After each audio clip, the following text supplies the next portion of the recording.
Hold on, I'm tweeting that together Noah Kulwin and I will look at another viral Ben Shapiro video covering the history of the Israeli-Palestinian conflict. By We're gonna break down the truth. How viral Ben Shapiro video covering the conflict. He lies about the history. Okay, that's like fine, I think. All right, that's a good way to do it. Here, blast it. I'm gonna blast this real quick into my chat as well, so they know. But yeah, things have deteriorated dramatically, I would say, and they've gotten worse and worse and worse. There's also the Ben Shapiro Israel versus Hamas and why he would never support Biden over Trump. Oh, that's really, I love what I liked about when prepping for this is that like the optimal way to absorb Ben Shapiro and his full Ben Shapiro-ness is to play the videos at 1.5 times speed. The optimal way is to speed him up by 1.5. I feel like my brain would explode trying to hear what he has to say. Or you mean by slowing it down? Let me see if I can find the video real quick. Oh, here it is. Here's the truth about Israel versus Palestine. It explicitly. Please put it on at 1.5 speed. You can get a feel for what I'm talking about. He sounds awesome. I will not be able to understand what he's even fucking saying. Hello, Noah, can you hear me? No one's back. I think I can hear you. Can you hear me? My internet stinks right now. So I'm just going audio. I turned off my. Yeah, I just turned off my camera. As long as you can watch, what's going on, I think you should be fine. Yeah. If only we had the fiber optic that Hezbollah apparently has. When I found out about this, did you know this? Did you know that Hezbollah has its own like personal fiber optic cable network? I absolutely had no idea. So it's like impervious to bombing. That and also like they have a completely shut off like communications network, I guess, that like Israel can't hack into or tap into through traditional means. And when I found this out, it made me so fucking mad that in Los Angeles, California, I do not have this. And now they probably have 0 pen. I want Nasrallah to fucking come here and take over. I am perfectly fine with a Shia takeover of this part of Los Angeles, at least. I legitimately, dude, the system is so broken. I guess we're not gonna have any subs, chat. I'm sorry. But anyway, let's do it. Let's go. Let's get it started. Alrighty, so today we're going to talk about the history of the Israeli-Palestinian-Arab conflict. In order to discuss that history, we have to go back in time, like way, way back. I like that he immediately starts off by saying Palestinian-Arab conflict because this is a funny little very racist thing that Zionists regularly engage in, which is to say that like Arabs are a monolith. And it's like one way to engage in the myth making and the necessity of a Jewish ethno state, because like all of the surrounding Arabs are one track minded, and that like it's a way to also associate like purges and things that have happened in other Arab countries with Palestinians, as though like the Palestinians played a role in that at all. You know what I mean? Yeah, and also it's like trying to basically erase the fact that like there are such things among Arabs, like as opposed to just being like, oh yeah, they're all the same, totally interchangeable. Just it's racist. It's racism. It's as simple as that. Yeah, that's it. It's anytime you want to understand, an argument as to like, anytime you want to understand an argument, it's like either going to revolve around might is right, or it's going to revolve around just straight, pure, unadulterated Hitlerian racism towards Arab people. That's it. In time. First, this particular video is sponsored by our friends over at ExpressVPN. Oh, fuck yeah. The Jewish homeland has always... He's like, guess what? I'm going to do some ethnic cleansing denial here. This light genocide denial is sponsored by ExpressVPN. Been the dream in Israel. Okay, to understand how tiny this slot of land is, you kind of have to look at this map. Okay, so this tiny area right here covers Israel and actually some other countries. Okay, the entire map, if you were to zoom out and what about the Palestinian land then? It's even smaller than that. Fucking got him. Owned. See, I don't have a notepad, but I'm quick with it, Noah. You see that? Yeah, no, I see it. I mean, it'd be looking different. By the way, my internet's better, so if you just don't hear me for a second, it's because I'm doing maintenance. I'm making improvements over here. Okay, making improvements. Nice. All right. take a look at the Arab world, what you would see is this enormous swath of the globe, and then you would see like this tiny pinprick about half the size of New Jersey, and that constitutes modern-day Israel. It's a Israel is a very small bean plot of land. And if you were to look at this area, like the narrowest part of the land is currently constituted, you'd be looking at about 9 miles. Wait. Why is the Egyptian flag upside down? What's going on there? He just kind of slapped it on without even thinking about it. Okay, never mind. That's the Jewish history with regard to the land of Israel begins approximately 1300 BCE, before the birth of Christ. Moses leaves Egypt somewhere around 1300 BCE. There are various sort of attempts to date this. A little bit later in the century, Joshua enters the land. He crosses the Jordan River, right? So the Jewish people go out here. They pass through the Red Sea. They end up wandering around in the desert, and then they enter the land of Canaan, right, which is this whole area. By about 1000 BCE, the kingdom of David is established. Right, Jerusalem is the capital, right? This is the first that Jerusalem matters sort of in world history. Remember? Done. So sorry, I was gone for a second. Is like, no, it's all good. So I still think like this is the I wanted to sort of just put a pin in at this moment with this part of this, where like I think with this subject you're really just kind of beginning from way behind if you have to begin your explanation for like why your side is right in like 2000 years ago ancient history. Like if that's where like you're beginning it, like you're just like at that point, like the stuff that you're just treating as like historical fact, and you're giving the same weight as, you know, he'll go on to like events of the 20th century. Like that's crazy.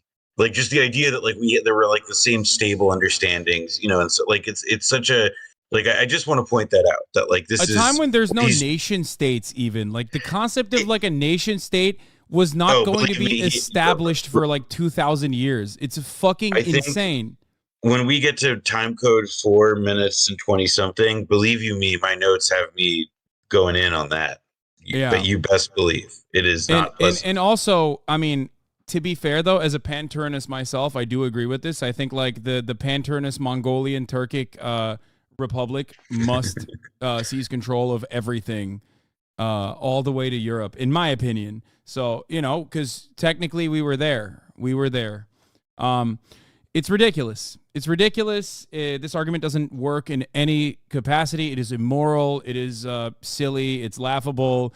The fucking Palestinians, some of which are Christian, some of which are Jewish, some of which are Muslim, that you have slaughtered are also when you go back long enough in time, are literally the same people that Ben Shapiro is talking about that did not get purged from the area and just simply converted to Christianity, converted to Islam.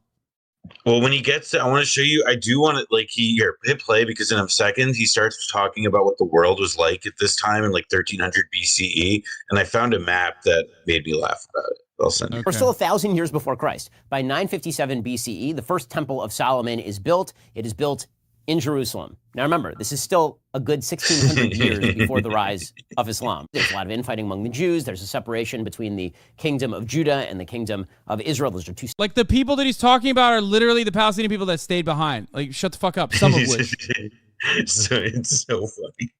It's so stupid. Also, like, it just makes no sense. I love, dude, you know what though? I do love the fucking psychotic like defense of trying to create an ethno state. So like no matter what you do, the mythos has to be so, again, Hitlerian, where you have to do like exactly.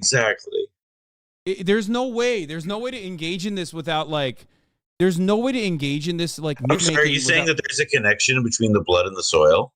Mm-hmm. Yeah, exactly. Mm-hmm. It's like exactly. It's so psychotic to be like, well, you know, I'm doing blood and soil, but I'm actually Jewish, so it's fine to do the blood and soil argument. Is a Well, every ridiculous other thing to nation, say. every other nation in the world gets to have blood and soil. Why not the Jews? Like every other nation gets to have a Hitler particle. Why can't the Jews? Like, what are we gonna do? Are we gonna fucking look at like the teeth of the Palestinian children that have been slaughtered to like find that like they are also descendants of the same people in comparison to like Ashkenazi Jews who probably aren't, by the way. Keep going, because in about 10 seconds, Ben is about to really cook. Separate kingdoms, and you end up with ancient maps that look sort of like this. Right? This ancient map is the kingdom of Israel, which was 10 of the tribes, and then you have the kingdom of Judah, which is the one that was governed by the to make a Davidic geopolitical line. point. The first exile that happens to the Jews happens in 722. Wait, what the fuck? Where did he get this guy? Wait, is he PragerUing? This is a PragerU ass thing to do, to be like, look at this map. Yeah, no. He's got the map on the whiteboard that he's not using any of the whiteboard features of, I should note. So he could have just had a static map. I don't know why he has that map there on the whiteboard, because he's not, whatever. Like he's not. And then the map that he's holding up is literally just like, it's like a map of biblical literature. Like it's about like where we believe the different tribes of Israel, the literal 12 sons of Jacob, and like their descendants went. Like he went to Sunday school on your ass. Yeah, this motherfucker went source God. Okay. Yeah. Owned. Get fucking owned. Source the Bible. Thank you very much. Have you heard of it? He is such a little bitch for fucking Christian evangelical Christians. Like, it's not even funny, dude. It's such a bitch. Anyway. BCE, when the Assyrians rush in from the north. You can see the Assyrian Empire at the top of this map. They rush in from the north. Then there's another exile that takes place in 586 BCE. This is the Babylonian exile. So from way the hell out here on this map, the Babylonians come in, they conquer the land, and they destroy the first temple. All right, in 515 BCE. If Ben was really on his Bible shit and not just a player hater and, you know, a kind of a poser, then he would know that like the kind of famous thing about the Babylonian exile is that the book of the prophet Jeremiah, which is really, he's the prophet who tells the story of what's going on among the Jewish people, you know, in that time before they go into this exile. It's like all about how like they're doing child sacrifice and like there's moral degeneracy, and that like this exile is in many respects like a punishment for sins that they had committed against themselves, and this is God's way of punishing them. So I will say, Ben, you know, demerits on your biblical scholarship here, because he's leaving out some key elements. Thank you. I don't know anything about these religious justifications, because I usually just skip this part and go, yeah, that's ridiculous. Yeah, no. I mean, I did some fact checking on when he starts to just try and do like Roman history on the fly, which is pretty funny. There's this great return from Babylonia, and the second temple is built in 63 BCE. The Romans. God, I really wish that they went with Uganda. It would have been so funny. Like in moments like this, I'm like, oh man, it was so close.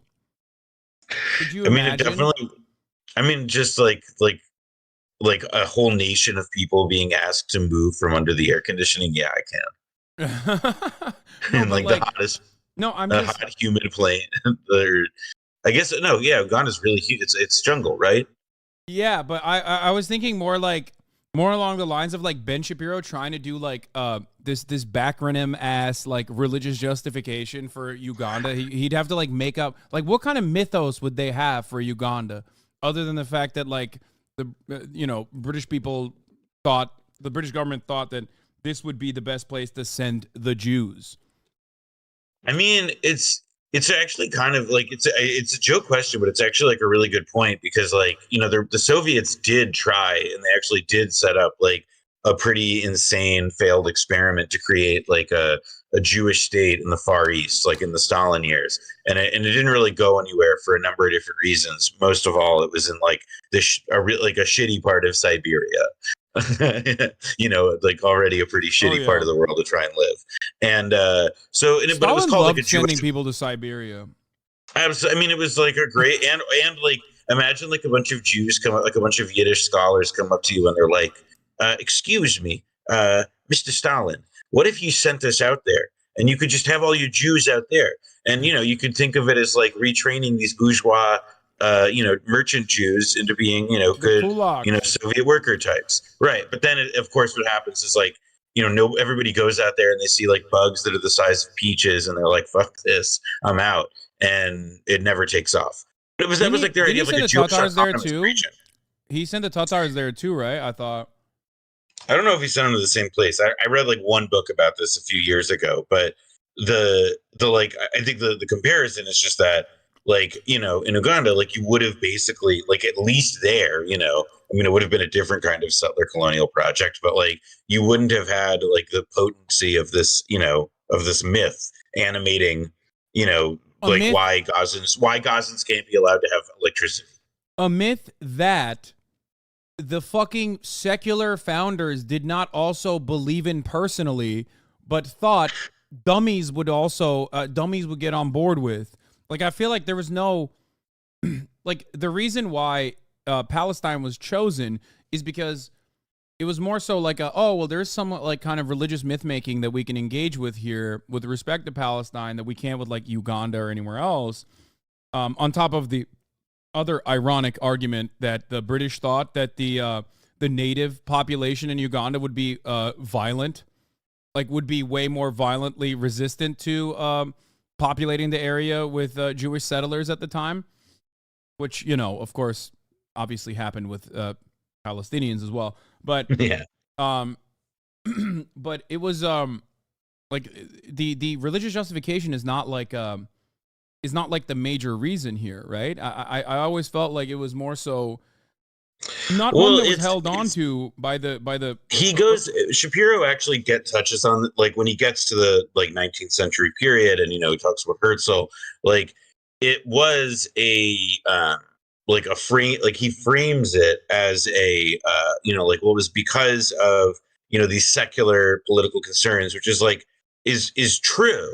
But the thing that ultimately, that like all of, I think that like, we are now seeing and we've sort of been seeing for some decades, the bill coming due on like, a bunch of secular guys trying to take what is fundamentally a religious national myth and hide that character of it. When, as Israel gets on in the years as a state, it sort of emerged that like the only people with like a cohesive, organized plan to maintain and expand the political structure as it exists are these, religious wackos, so I do think like that to me is kind of one of these, it's like, well, I guess that kind of does show that, perhaps there was a really just fundamentally religious bent to this shit all along that just could not be denied.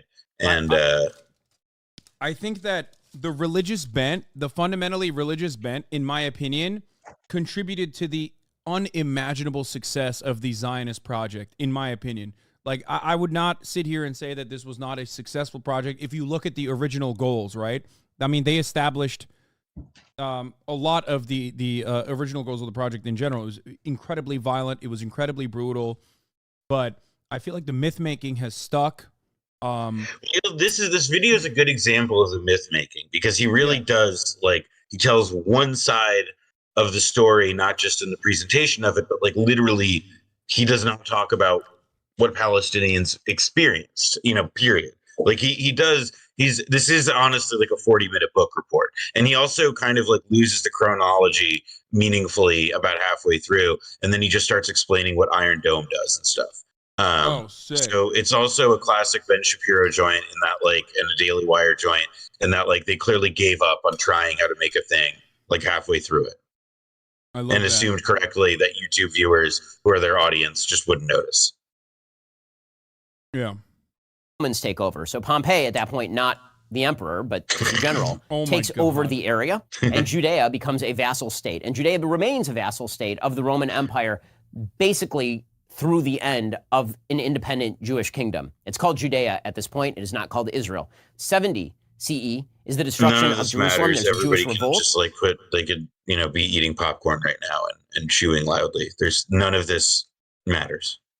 Yeah. Although the next part he tells a kind of funny lie. Oh, I love that. against the Roman government because of bad administrative practices and because of infighting and because of a crackdown on religious practice, and Jerusalem is destroyed. And not only is Jerusalem destroyed, the Second Temple is destroyed at the time as well. 130 to 136 CE, there is a massive revolt by the Jews under a general named Shimon Bar Kokhba, Simon Bar Kokhba. The Bar Kokhba revolt was extremely damaging to the Roman Empire. They had to expend extraordinary resources in order to stop the Bar Kokhba revolt, which is not true. There is like not evidence that Bar Kokhba was like, that is just like straight, that is just like nationalist myth making. And in fact, the Bar Kokhba myth was only really resuscitated, as I'm sure you could imagine, like, in service of the creation of the state of Israel. There's a number of myths that are, that sort of speak to this. I mean, the Masada myth being the biggest one, this idea that like there were a bunch of Jews who would rather commit suicide than live under Roman rule on this mountaintop near the Dead Sea. This is the building blocks of, but it's important. This is important to understand because it also shows you like the post-Holocaust understanding, or even the treatment or mistreatment of Holocaust survivors, and like I think the culture or the attitude that Israelis had towards like how militant they are. It's like very jingoistic for that reason, I feel like, where it's like, yeah, yes, we like you guys actually did not fight back, which is false, of course, but like you didn't fight back hard enough, and we are going to make sure that never happens again. Exactly. It's, you have to like, it's not enough to have acknowledged that like there was this like grievous wound dealt to the Jewish people. It's the idea that like, well, our overcorrection will be the only thing that protects Jews ever again, when in fact all we're doing is making it so that we both revisit the same crime on other people and make Jews elsewhere in the world very unsafe. Yeah, but making Jews elsewhere in the world unsafe quite literally fits the goals of the Zionist project. So that's it gets interesting. I mean, yes, exactly. Which is also something Herzl wrote about. Like Herzl believed in anti-Semitism as sort of a natural course of history because Israel did not exist, because the Jews were this, nation that did not have their land. Because Herzl, he was like he is a guy coming up with like a very, very 19th century solution to the problem of, what to do with like the pogroms in the East, with the in the Pale of Settlement. That are emerging, and that is the genesis of the first wave of immigration to Israel. Before there's really even an organized Zionist movement on the level, like of the Herzl stature. There's a famous event in the 1880s called the Basel Congress that kind of is considered the kind of inciting event for like the Zionist movement, and there's this. Really, really, really deeply felt idea that like, anti-Semitism is like, if it's a natural force in the world, then our corrective to it has to become a nation, among the others. It's pretty simple logic to the point that it's, fairly disturbing that it became the constituent of, the world we live in. Yeah. Which is why it was almost an independent kingdom for a solid 4 or 5 years there. They renamed the area Palestine as an insult to the Jews. That's why it was named. Pause this. That's fake. That's fake. Not real. Sources right here sending to you. Boom. Ben Shapiro. You are a liar. You are the clown of the week. You are a fucking punk. Fuck How many you. Pinocchios? We are going with 5 Pinocchios. That's really fucked up because you just used an anti-Semitic cartoon. First of all, what's Pinocchio known for? Having a big nose. That's number one. Number two, you said a Jewish man is lying. It's fucked up. You did that. Not cool, man. I disavow. Yeah. Ooh, from Forward. Mm-hmm. This says the real history of the name Palestine. You know what's really funny? I had what's his face? God damn it, Zach Foster on, who literally did scholarly research on precisely this, where we talked about it, and then there's actual historical evidence to where like the name Palestine comes from, and has been considered throughout history to be Palestine, that region, and no evidence that this was like no evidence that like there was a fucking way to like stick it to the Jews there or some shit and call it Palestine. No, there's no evidence for that. And like what this guy's letter to the editor shows, and I liked it because he's just a high school classics teacher, is just that it's like, yeah, there's like other evidence that shows that the term was used in different, like there's other uses of the term in context from the preceding period that suggests that like, yeah, this idea that it was some sort of like, punishment or insult is not really hold water. But it's like part of like the motivated reasoning, at least in my experience, like that sort of makes up a lot of this like kind of, like this like Zion, like the, what is ultimately like, the kind of like constituent or the core rather, chronology of Zionism. It involves just like a whole bunch of really disastrous wounds from 2,000 years ago that have to be rectified. Yeah, I mean, here, I'll read the important part of this. Yes, Palestine as an administrative provincial category was afforded as a designation after the Bar Kokhba rebellion. However, more than a century before Bar Kokhba, am I saying that right? Kokhba? No, I don't know how to say it. Okay, I'm not going to fuck it up. But before the Romans had any political use for the term, the Roman poet Ovid wrote that a primordial mythological character sat by the edge of the waters of Palestine, contextually referring to a region west of Mesopotamia. In the 5th century BCE, the Greek historian Herodotus referred by name to Palestine as a land connecting Egypt and what is now known as Lebanon, inhabited by several peoples. So, it is wrong about the Palestinian designation being one that was given to that area specifically to like fuck over the Jewish population because they like fought against the Philistine. All right, let's continue. People say historic Palestine. Understand that the existence of Palestine was meant as a name, as an insult to the Jews, who were considered the historic inhabitants of the land, and it is first used in 136 CE. It's just like ridiculous because, like, listen, Jewish history is a target-rich environment for like genuine grievances that are completely understandable and should be covered. So why make up one from 3,000 fucking years ago that is entirely irrelevant? Like, anyway, sorry. Well, now that he also realizes he has to cover the 1,500 years, like, until it gets like, relevant to him again, it is like, it's pretty funny how much he phones it in here. He's just like, and then this happened, and then this happened, and then this happened. Yeah, it's the man knows how to keep us all entertained.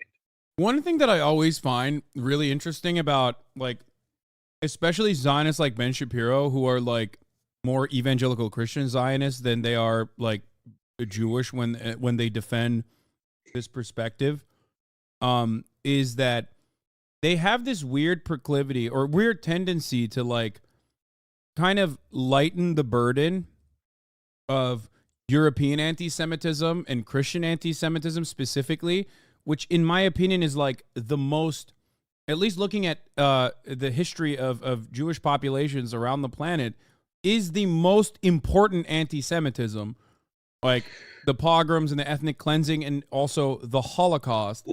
Well, it only ever can be used as like a crutch, because if you actually explain it, then like it produces like things get inconvenient really quickly. Like if you are talking about like, I mean, in part because I think that like, people like Ben Shapiro, like they really stake a lot in this idea of there being some, Western Judeo-Christian bullshit, like tradition that is worthy of defense, that is some coherent, stable concept that we need to preserve and blah, blah, blah, blah, blah. And I think that when you look at those sorts of European crimes and so forth, like you end up at kind of, realizing that like, Zionism is just another one of them. There's no, like, you can't, I don't think that like you can only describe how the Holocaust, only describe these things as like part of a permanent subjugation of Jews that applies everywhere to all Jews in any context, rather than as like, historically specific, discrete events that you can look at and learn from. I'm just saying, even if you were to like reduce them to like a singular hatred for Jewish people in times of like material volatility and inequality, then the Christians still, I think, come out on top of like who's significantly more anti-Semitic. I always feel as though like there's this new because of the allegiance that Israel has with their European counterparts. I always feel as though there's this like desperate attempt to hyper focus on, like Germany does, the current anti-Semitism of the Arab world, right? Like over and over again, as though like, come on, guys, forget about our thing. The thing that you need to focus on right now is look at how anti-Semitic the Islamic world is, right? I mean, come on. Well, and it's exactly. Well, and that's the other thing, is that it's like, the by redirecting, and I would say that like a lot, because one of the great crimes and issues that the West faces, if there is such a thing as the West, but really we're talking about like NATO and the EU, is that there's been this 20 years of some really like just upheaval in the Arab world and in the Middle East outside of the Gulf monarchies. Civil war, mass migrations, refugee crises, multiple revolutions, most of which have gone very badly for the people, and for the and for expanding democracy and so forth. I think that there is like a just a kind of it's to me the how to best put it. I guess the way that I would say it is that like Israel wants to make it very clear that it's on the side of the white man here. And so whatever it takes to make the other seem as othery as possible, if it's talking about their Islamophobia, if it's talking about their just like all like their savagery, their beastliness, all of those like really nasty buzzwords that we've been seeing so much of this the last few weeks. Like they're going to do that better than anybody ever else did. Gosh darn it. Which is why, I mean, like you see these people giving like fucking slave plantation owners a run for their money in terms of the colorful shit they come up with to say. Oh yeah. And I think that the other purpose that it serves is also on the side, like the other purpose is to show like Europe, the hordes are coming your way, like the barbarian hordes are coming your way, and we are like the first line of defense, basically. I think that it plays that role as well, just like with Ukraine versus Russia. Like this was an argument presented over and over again that like Ukraine is the first line of defense against Russian incursions back into Europe. And I think like the perspective is to not only like hide the shame of European anti-Semitism and Christian anti-Semitism that have been very devastating throughout history, but also it serves the purpose of saying like universalizing the enemy, an enemy that is, of course, endlessly dehumanized through Orientalism and then also through America's war on terror. And now this enemy is at your doorstep and we will stop them. Like we're bravely stopping them. So you need us. You need us to exist in the way that we do.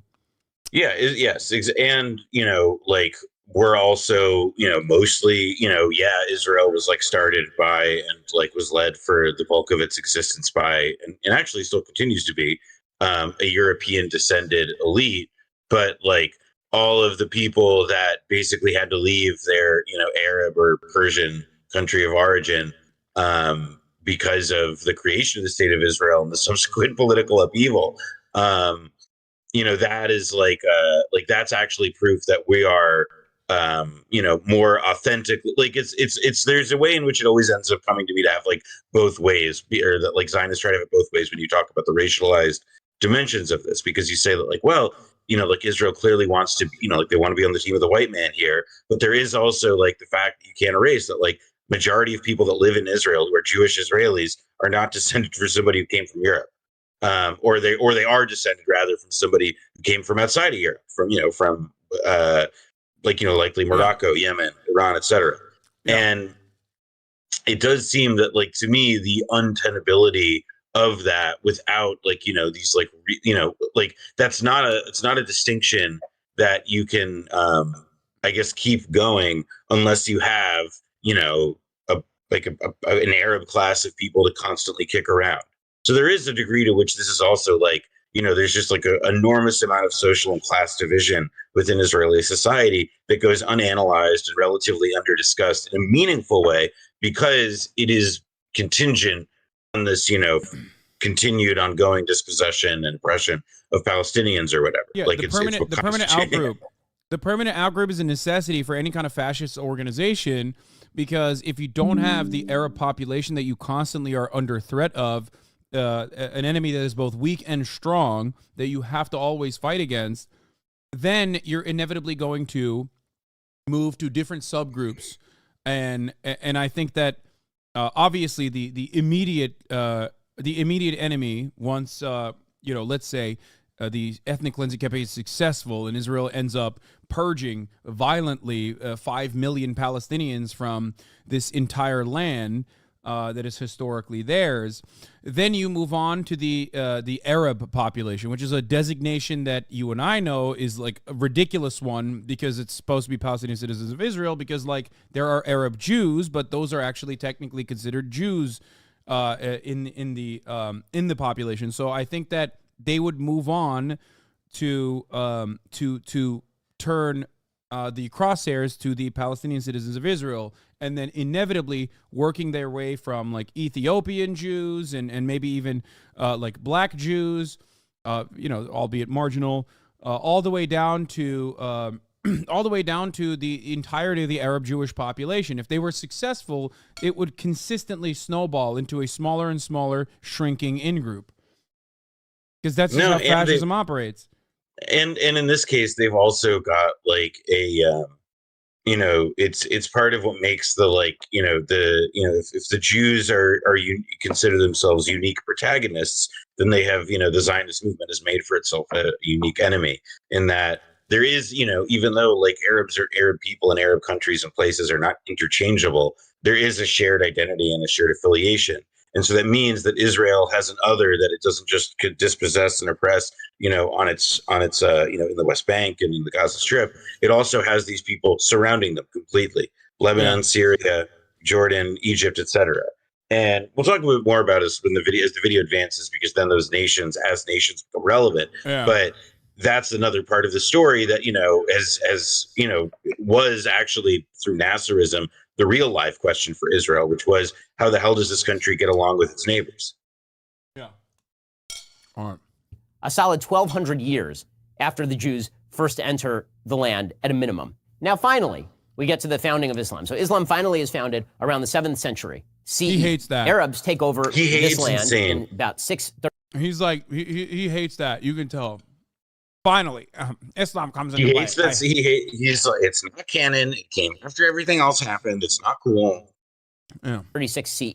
In 1099, the Crusaders decide that they are going to take back the land. And from 1099 to 1291, the Crusaders are fighting battles with the Islamic world and establish rule inside Jerusalem and inside Israel. In 1291, the Crusaders are defeated, and a Muslim group called the Mamluks take over. They rule for a couple of hundred years. Rise up. In 1517, the Ottoman Empire, another Muslim empire, takes over the entire area. Now, understand, since the destruction of...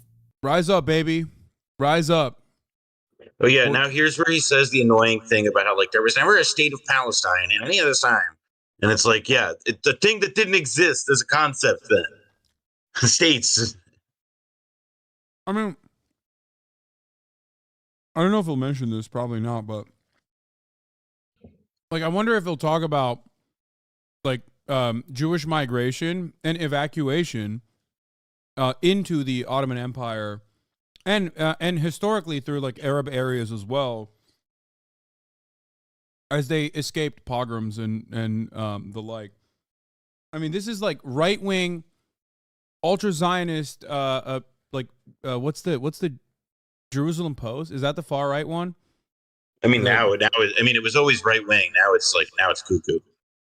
There was one, like, it was like a British paper, I think. But anyway, like even authors there recognize that, like, the Ottoman Empire was considered to be infinitely more tolerant to Jewish people in comparison to their European counterparts. You'll see, he has a different false gripe to bring up.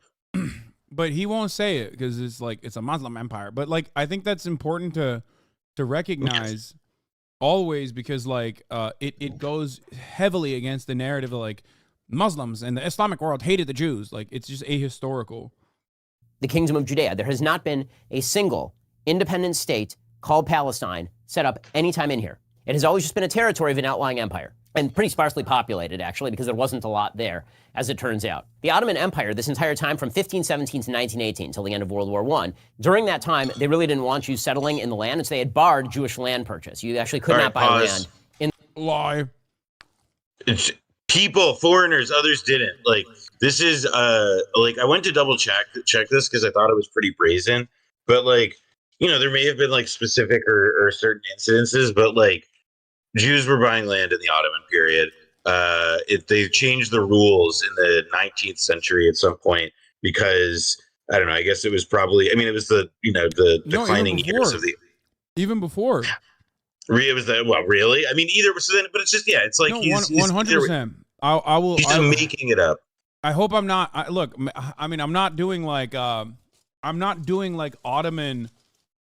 I'm not doing like Ottoman defense here. Maybe a little bit, but, like, legitimately, as far as I understand it, under the Ottoman Empire, Jewish people had rights that were not officially recognized as equivalent to everyone until, like you said, I think the 18th century. However, before then, Jews were under the same exact umbrella of, like, non-Muslims.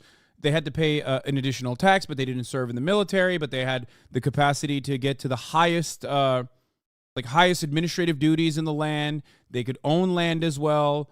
They did not, like, there was they were not, like, relegated to mercantilism, but, you know, if they wanted to, they could do that as well.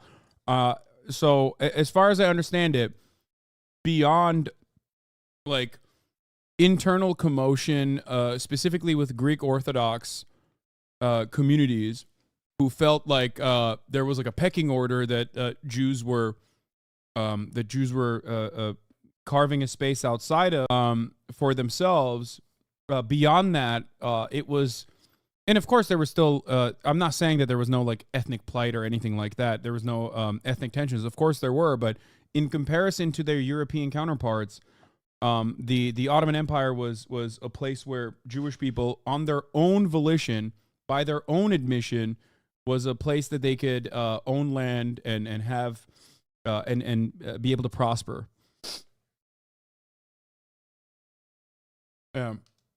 It says, someone said, highest Ottoman Jew to serve, Hakim Yakub Pasha, Mehmet II's Minister of Finance. But this is consistent. This is consistent with all non-Muslim populations. Yeah, exactly. That was the thing that just felt, like, so disingenuous and, like, very obvious, which is that it's like he's trying to make this about, like, Jews getting specifically picked on and prevented from coming back here, when the reality is that, like, the period that he is talking about, like this, you know, let's call it like a 1500, 1700 year stretch of time. The only Jews who made really big hay out of trying to do a movement to go back to Israel were false messiahs. The most famous of which was a guy named Shabtai Tzvi, who his failed messiah tenure came in, I think 1666 is the year that he's traditionally credited with. And so it's also like, you know, Zionism, like, what changes? Well, it wasn't that, like, the Ottomans just, you know, like, they suddenly said, actually, we're you know, these Jews, we're going to let them do it now. It was because the it was because nationalism, like Zionism, was a concept, like the whole thing for the first time in 2,000 years, like, had any sort of, you know, it like had legs. And as history proceeded, especially over the course of the 20s and 30s, it became even more useful, first as a colonial instrument, and then secondly, afterward, for solving, you know, much of the Jewish problem of Europe or what was remaining of the Jewish problem in Europe for them by taking in Jews from there and then later from the Arab world. So the thing I was going to say is, and Chatter brought this up as well, something I talk about all the time. If Jews were not able to purchase land in the Ottoman Empire, then why the fuck did Theodor Herzl first go to the Ottoman Empire to purchase Israel in its entirety, with hopes that they could start the Zionist project before collaborating with the British eventually? Like the idea that like Jewish people were not treated well is, I think, diminished at that moment when you realize that like anything that predates the post-colonial movements, like movements towards nationalist emancipation in the Arab world, Jewish people were able to exist alongside Christians, and I think that is another point to basically prove that as well. Of course, the Ottoman Empire said no, obviously, but it still was,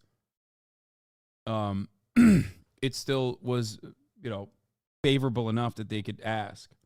In this area, if you were Jewish, Jews started to make sort of backdoor deals with local Arabs to buy their land, and so you start seeing Jews trying to escape various places from which they've been exiled for thousands of years, back to the Holy Land. There's a constant Jewish presence here. Throughout all of these exiles, there's never no presence of Jews in, for example, Hebron or in Jerusalem. I like that, again, he's just simply stating, like, there's Jews here, discounting the notion that, like, the people that he would have considered Jews in the 2,000-year process probably fucking converted. So, like, even from a blood and soil perspective, not that it fucking matters, because I think it's so stupid to, like, in the 21st fucking century, make a blood and soil argument.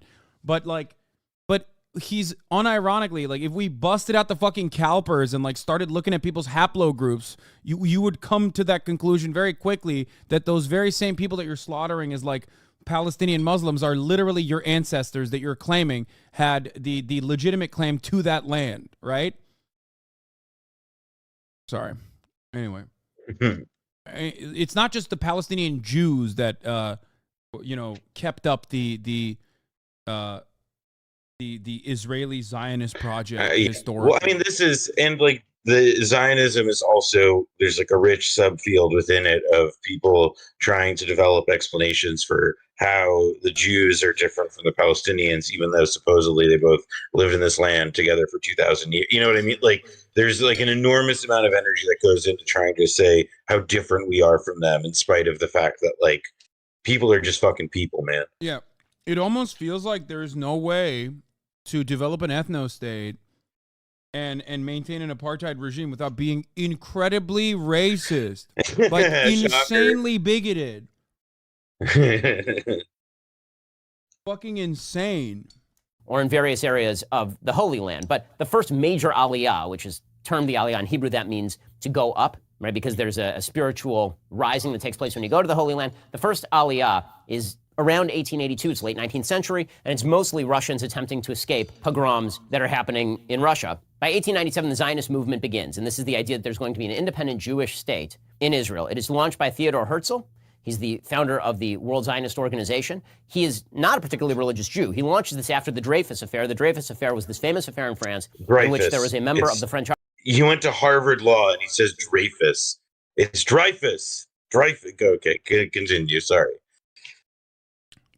Army, who was Jewish. He was falsely accused of spying for the Austro-Hungarian Empire. It unleashed this giant wave of anti-Semitism. He was basically condemned despite evidence because of the anti-Semitism, and Herzl decided, well, anti-Semitism is too strong a threat. The Jews need some homeland to call their own. In 1917, Britain declares the Balfour Declaration. This says there will be a Jewish homeland. Good guy. Good guy, Balfour, famously. Not at all a gigantic anti-Semite. Yeah. Like, such a good guy. Definitely don't look into his opinion on Jewish people in general or why this happened to begin with. Like, every step of the way, these guys were like, "Oh, dude, it's so sick. Let's put the Jews in the desert. What a sick idea." And listen, what if we just have a bunch of fucking Arabs around them, and we'll just get them really mad at each other so that they can't challenge our authority? Yeah, great. So sick. The area of Israel, the amount of land that was promised to the Jews was actually not just what is labeled Israel, but also Jordan. He's doing Transjordan. Oh, it's my favorite. This is like, I do legitimately believe, maybe I'm being ridiculous, but I do legitimately believe that, like, if this project comes to a hold, like, if this project comes to a conclusion, like, Jordan is next. Looking at, like... Well, I mean, because Jordan only exists because, like, it's an aid state. Like, it has no native industry, no anything. Like, it exists to have, like, an army, you know? Yeah. It's common. Which at this time was called Transjordan, which makes some sense in the sense that the Arab states around it were going to be Egypt, it was going to be Saudi Arabia, it was going to be Syria. I love this. I'm sorry, I gotta mention this.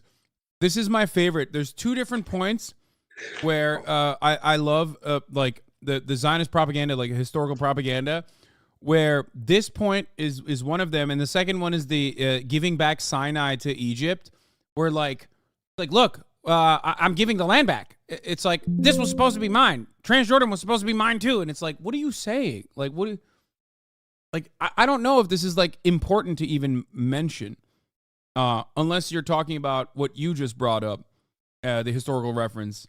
I feel like he's just saying that to be like, this was what was given to us, but then, you know, we didn't even take it because we're magnanimous and nice and not like looking for as much land as possible as you suggest. Right? Yeah. He also sorry, I lost you for the last second there. Tune me out a little bit. Mm-hmm. It's fine. It's fine. Let's just move on. We have this is a 40-minute video, and we've only gone through 6 minutes. We've only got through 6 minutes. We're continuing. There are a bevy of Arab states that surround this entire region. In 1920, there are Arab pogroms against Jews in Jerusalem. So when people say... All right, pause it here. Actually, I made a note on this. Oh, my God. Okay, let's So hear this it. is... Well, so he's basically talking about a specific set of riots that took place in Jerusalem.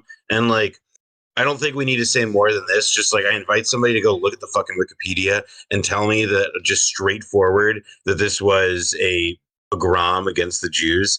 Like it seems really clear, if anything, it was like a lot of British mishandling, and that the historical record actually exonerates a lot of Palestinian leaders who for many years have been criticized as, you know, bloodthirstily cheering on Arabs to go after Jews, etc.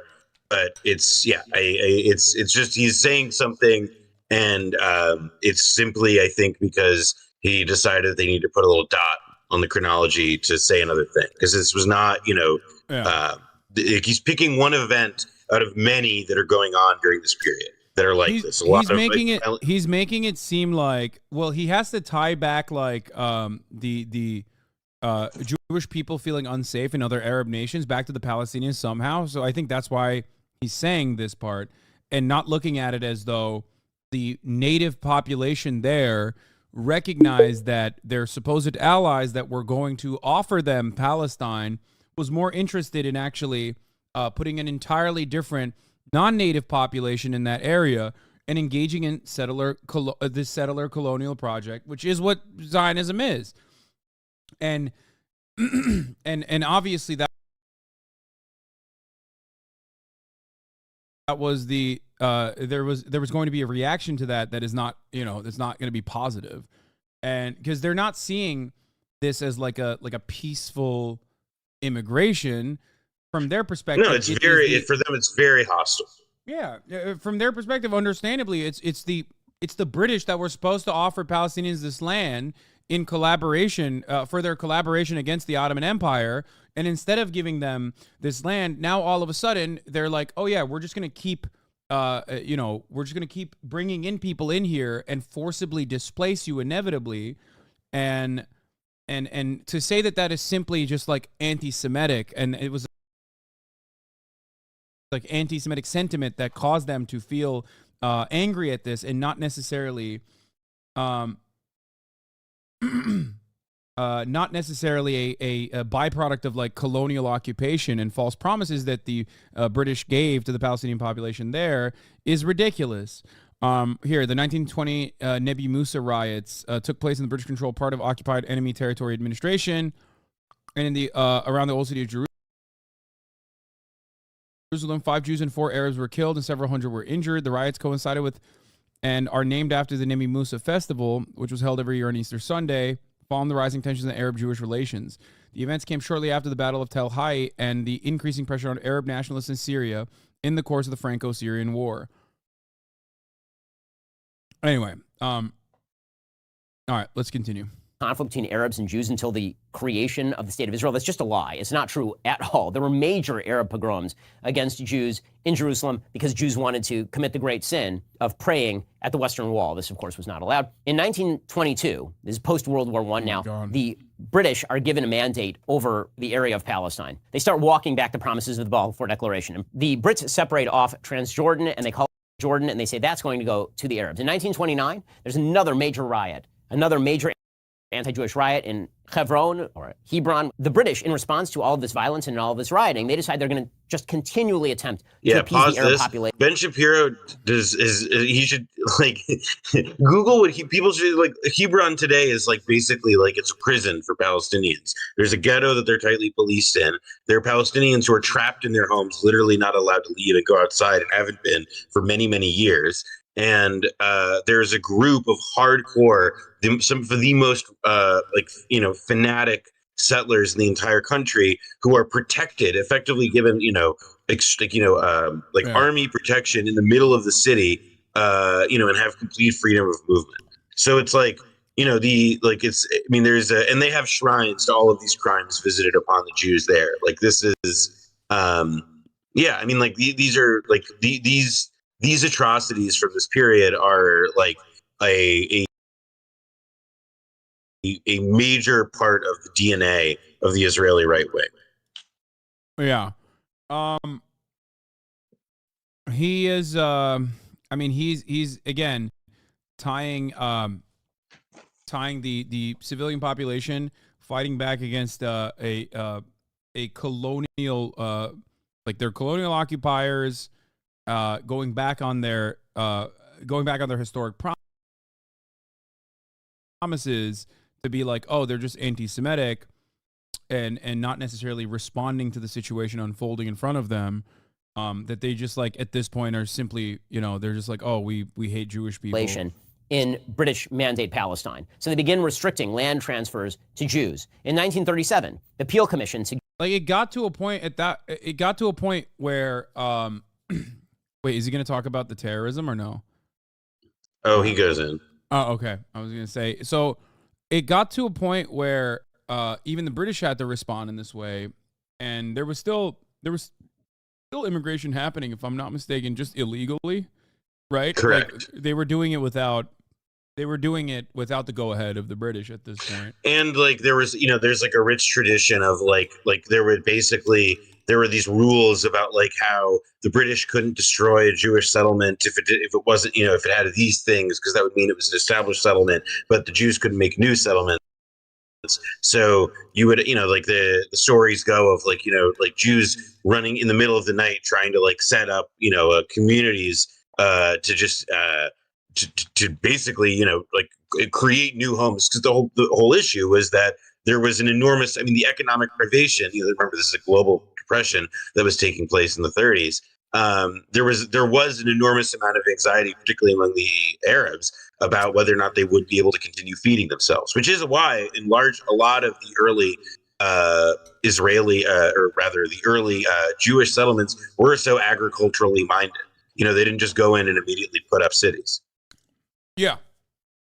Despite the fact that, as far as I understand, the areas that they were able to purchase through more peaceful means were not necessarily arable lands that were suited for any kind of like agricultural production, which becomes a major point of contention right around this point in history that Ben is going to get to, which he's not going to fucking mention because he's a piece of shit. But as far as I understand it, that was also the reason why the 1947 boundaries were seen as like unacceptable, given the population density, given the demographics of the land at the time. Suggests a partition plan with control by the British retained of Tel Aviv and Jaffa and Jerusalem, and there would be like a small sliver of land Israel.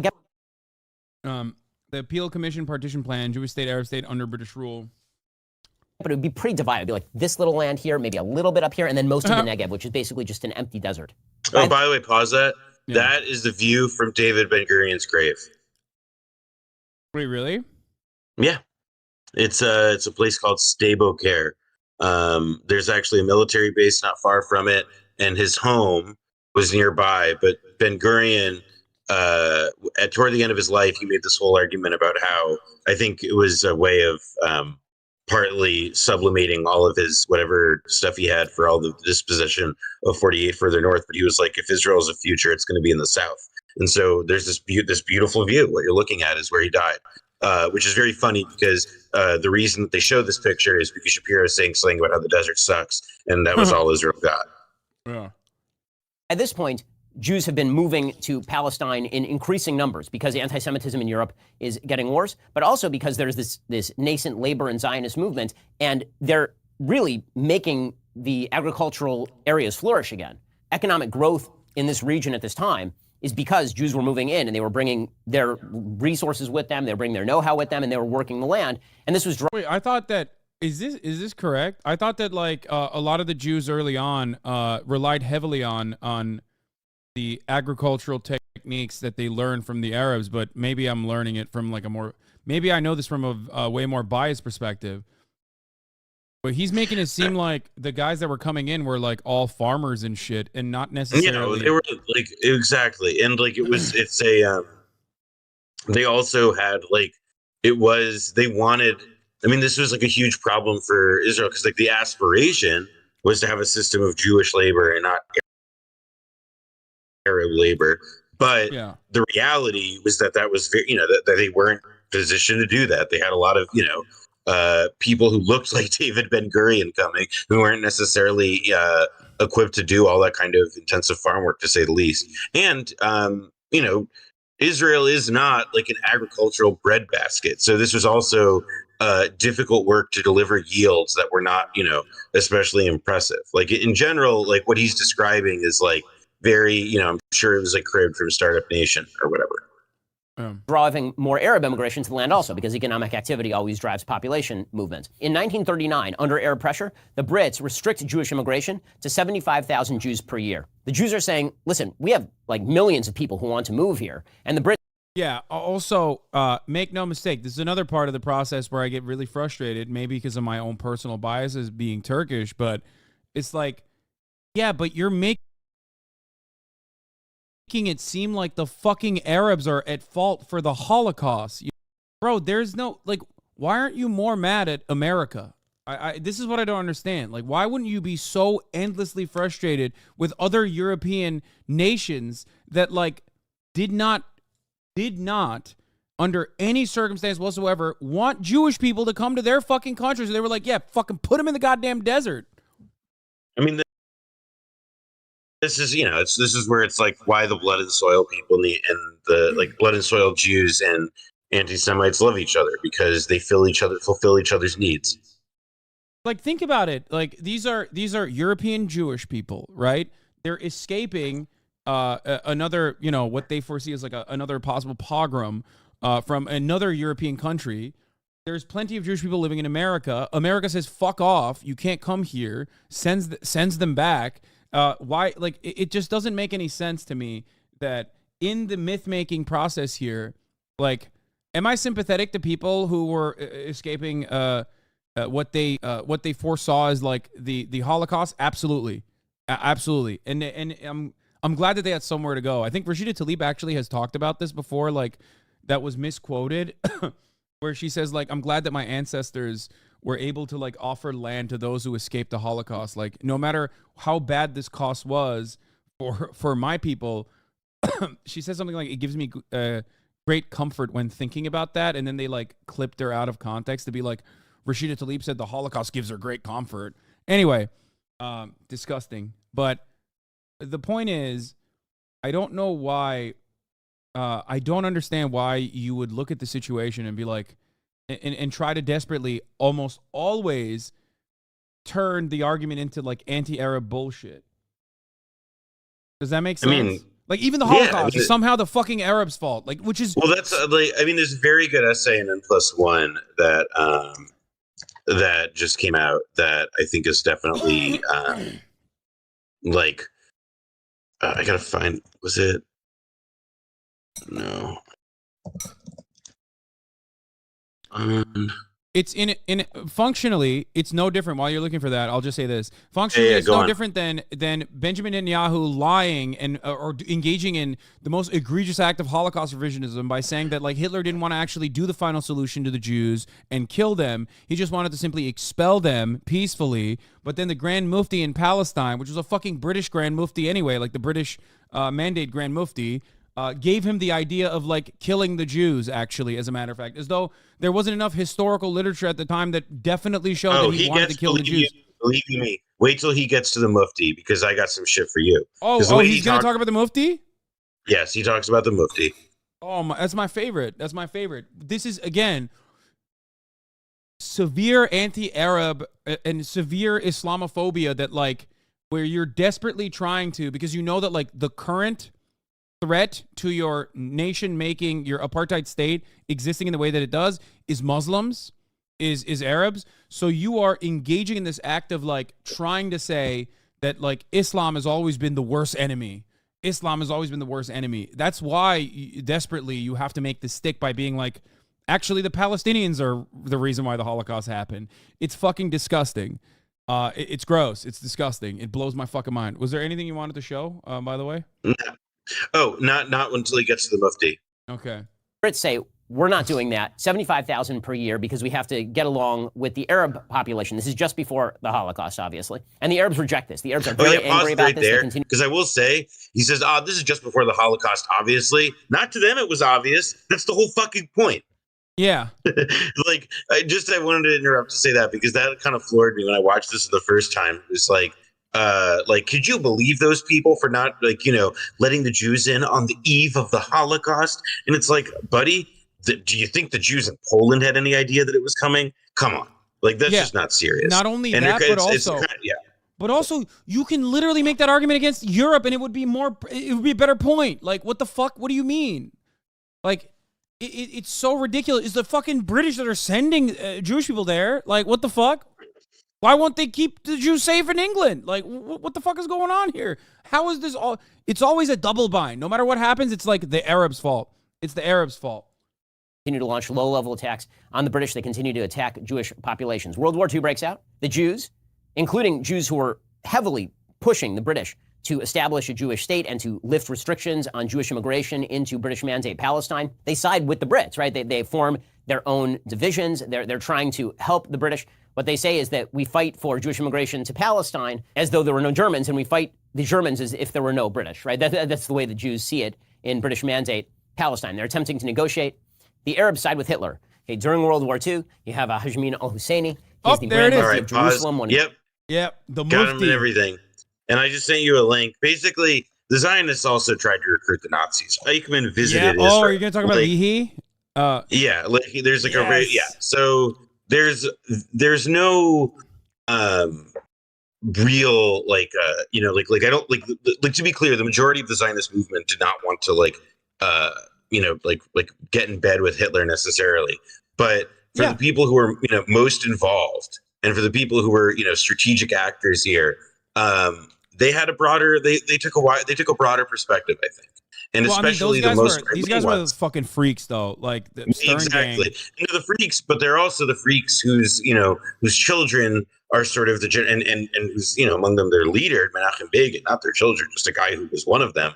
They become the first, they're the first next generation of Israeli political leaders after the labor Zionists of the first couple decades. Oh yeah. But you're absolutely correct, and I'm glad that you showed this. Yes, once again, you had the Haganah fighters, you had Leahy, and you had Irgun as far as like the three most prominent Zionist brigades, right? Am I getting this right? I don't want to fuck it up. Yep.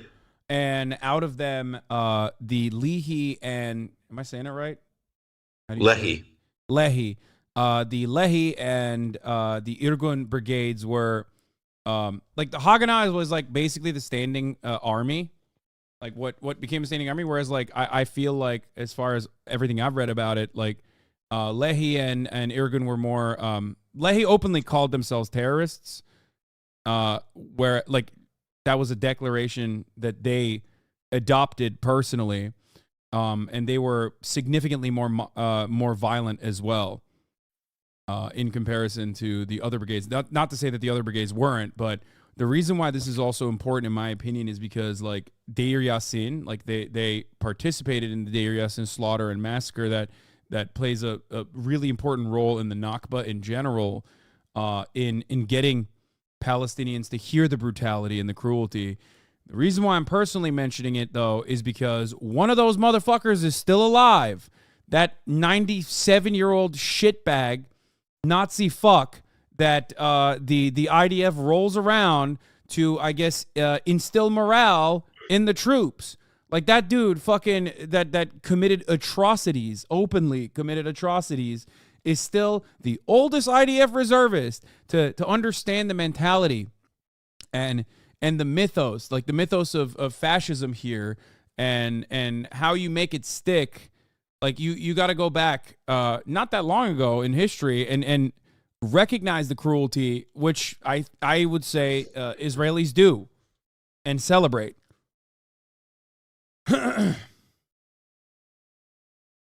Yeah. The Mufti lost all of his power after he approached the Nazis and continuously tried to get back in the good graces of the British. The Palestinian leaders at the time, the Arab leaders at the time, and he was literally meeting with British Hitler, attempting to encourage Hitler to establish a final solution in the Holy Land should the Germans be able to. I can't believe he just did that. I can't, dude.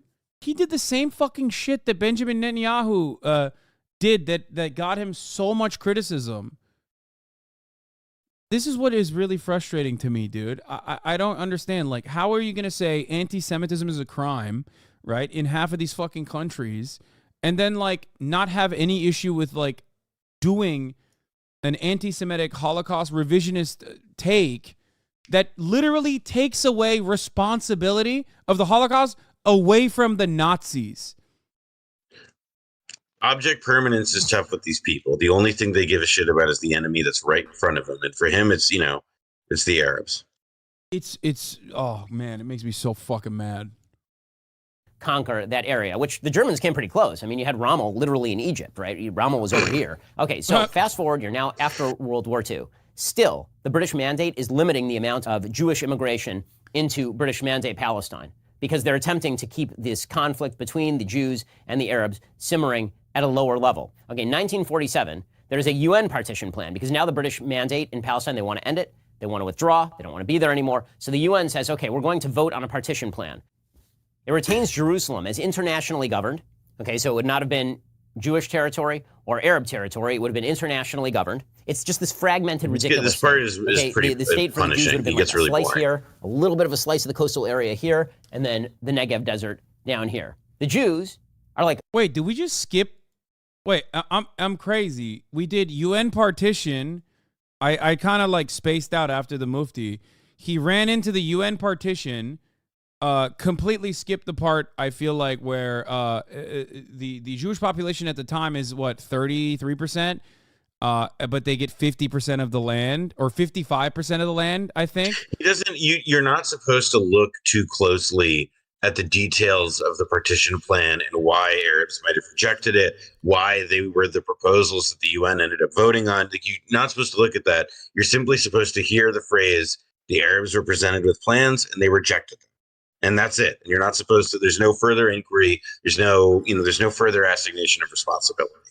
You're not going to hear about any of that. This is literally you cannot fucking explain this story in this way. This is a lie by omission, which is not as bad as like the Holocaust revisionism he engaged in with the Mufti situation that was roundly criticized when Benjamin Netanyahu did it.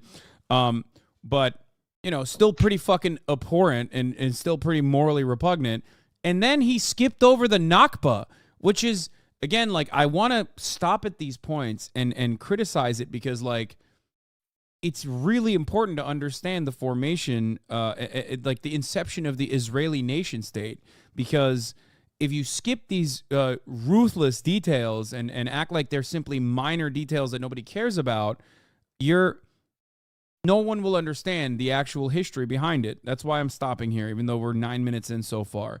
The UN partition plan was unjustifiable and understandably unjustifiable. As I said, a lot of the land that that Jewish people had set villages on top of that had been able to settle in was not necessarily arable land. It was not good for agricultural production in general. And ultimately, the additional land that they got here was considered to be, unacceptable by the Arab population for understandable reasons. To which there was obviously, anger and frustration.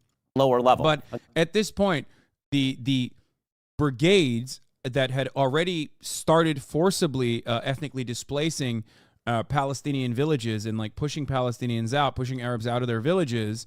At this point, Haganah, Irgun, and also the Lehi brigades were militarized. They had experience. Some of them had fucking fought in World War II. Like they had British mandate police equipment. They had tanks. They had a fucking plane at a certain point. Like the idea that this was like anything but a standing army, ruthlessly and efficiently and deliberately ethnically displacing 700,000 Arabs from their ancestral homes. Anyone that doesn't recognize that is lying. They are engaging in, I would say, genocide denial, something akin to, I don't know if it would be genocide denial, but something akin to genocide denial. I think it is genocide denial. I mean, I think that it's like, because it's describing one half of the thing without describing any of the any of what could be very kind of like ghoulishly called like negative externalities, any of the consequences, any of the the actual like bad stuff, and not just we got to make a state, like it was like, well, that like it was all about the process by which the Jews got history redeemed for them, or redeemed it for themselves, but not at whose expense it came. Sort of the whole story summed up right there. It's weird because it's kind of like what Americans say about like Native Americans and how barbaric they were or whatever. But like this happened in 1948, so you can't really like there are still people that were alive back then, so you can't really fucking lie about it in the same way that like Americans can, right? Well, in Israel, they definitely did their best. Like in like Tel Aviv, the village of Tantura, or the village that's where like Ben Gurion Airport, the international airport in Israel, where it's located. They used to be a village. Like those were variously covered up or lied about. Or people were represented to say that people were told like, listen, you can't. Like there was a very famous case, in fact, regarding the Tantura case, where a master's student wrote his thesis about it, and it was like his professor ended up being forced essentially to leave the country, even though ultimately IDF veterans, I think may have been Haganah veterans, excuse me. Yeah, Haganah veterans. They said that we did the massacre at Tantura. That was us. Yeah, this is really important for a lot of people. Because there's two different waves of historians in the short period that Israel has existed, I would say. I don't know, Noah, you know a lot more than I do on this issue, but I feel like, what is it called, the new historians wave that comes from declassified material and literally going and asking the fucking Haganah and Irgun and Lehi veterans themselves personally the atrocities that they committed, some of which openly talk about it in a positive manner, by the way. Not all the fucking veterans are like, oh shit, we really fucked up. Some of them do. Not even all the historians. Benny Morris is sort of the famous one, and I'm sure Shapiro relies on him for a bunch of this, but yeah, exactly. He comes away by saying like, actually it's good that we did all that. Yeah. Whereas the other ones from that period, Tom Segev, Avi Shlaim, and Ilan Pape, are much more critical. And some are to varying degrees or not ostracized from Israeli life. Yeah, that's the funny part about the material, where like you can use Benny Morris, who is a Zionist, and his material to talk about the atrocities, which then he will reflect back on and say you're a fucking charlatan or whatever. But ultimately, like you wrote it, you said it was good. Like what the fuck? And It's he not. also believes that Morris wants, or what Morris believes is that like what the Arabs wanted was to kill us all. And so that there's like, if you accept that as a premise, then it's really not such a bad idea to talk about, or to, like it's, like we're like, if we believe that we were legitimate, what do we have to hide from? And I think that Yeah. that's a very popular attitude within Israel these days. Yeah. For those of you who want more information on this, by the way, obviously there's a lot of writing on it. But also one thing that you can watch is, I think there's one on Tantura as well. But specifically, the documentary I really like is 1948 Creation and Catastrophe, where they go straight up and ask the veterans on both sides. I guess like you call the Arabs and Palestinians veterans in that situation. I don't know. I mean, they were armed, some of them, but like most of them were civilians, right? That were being ruthlessly slaughtered and running away. But there are people who survived these massacres, and they reflect back on their time. And I mean, look, also, if people want to read about the massacres from a different angle, look up the memoir by Menachem Begin and start reading from the first chapter. He literally opens with his account of Deir Yassin from the side of the victor. Yeah. And it's really disturbing. That's what I mean. It's like, that's why it's such a fucking weird thing to try and deny when like people are conflicted on whether or not it happened at all, but like not really. There's people that were there that openly state that they did those things and it was fucking awesome. Like, and some that think that it was not awesome and unacceptable. Like the one guy, the intelligence guy, Mordecai, from specifically the one that testified that his intelligence led to the Deir Yassin massacre. Anyway, we're getting into the weeds of things here, even though, like, obviously there's a long history of atrocities committed here that Ben Shapiro, of course, ignored because he's a gigantic piece of shit.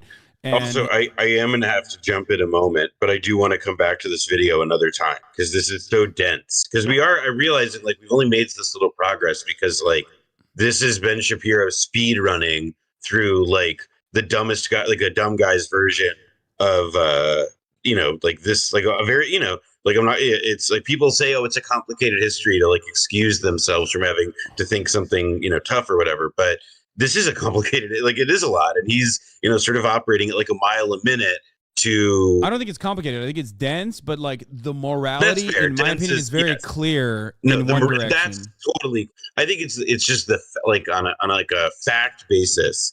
There's a lot to take in and a lot that's particularly unfamiliar to Americans, or that like is, because the default mode in American culture and in public life is so pro-Israel that it is, it's you can just kind of I can sympathize for people for how it feels like overwhelming or whatever. But in the case of somebody like Shapiro, this video is a pretty great example of just like how many different like dumb ideas and lies and myths you can package into sequence, Yeah. Okay. You got to go right now. Is that what you said? Yep. Okay. Well, thank you so much, Noah Kulwin, for coming on. This is our first part of the series. We spent 3 hours on the first 9 minutes of Ben Shapiro's idiotic video. Here's the truth about the Israeli-Palestinian conflict, a comprehensive history, which is riddled with lies. Yeah, a comprehensive history that's getting a comprehensive debunking. I got more notes to go through, so I'm holding you to this. I'll be back soon. Okay, I won't watch the rest of this without you then. I'll wait. Good. All right. Alrighty. See you, man. Take care. Bye.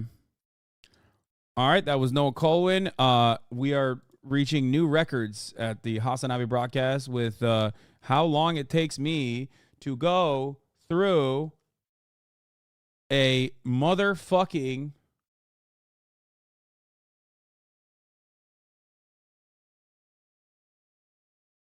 how long it takes me to go through a motherfucking Ben Shapiro video. God damn. God damn. Hasan barely reacts. Could you please provide guidance on the most reliable place to donate to Palestine? Pretty please. You're on the front page of Reddit by accident? Wait, what? Why? How am I on the front page of Reddit? Don't worry, you've done worse. I mean, this is a thing that I've read so much about. And it's so fucking dense. It's so it's literally in the corner of a screenshot as usual. Oh, nice. Dude doesn't even acknowledge the fact that Israel didn't have any Air Force in the 48 war and that the British Air Force was the one that repelled the Arab Egyptian Air Force mainly. Yeah, I mean, it was everything that... Bro, they had tanks. How'd they get tanks? How did the Zionist brigades get fucking armored personnel carriers and tanks? Much to consider here. How the fuck did that happen? Who knows? How did they have, like, you know, military equipment? How did that happen?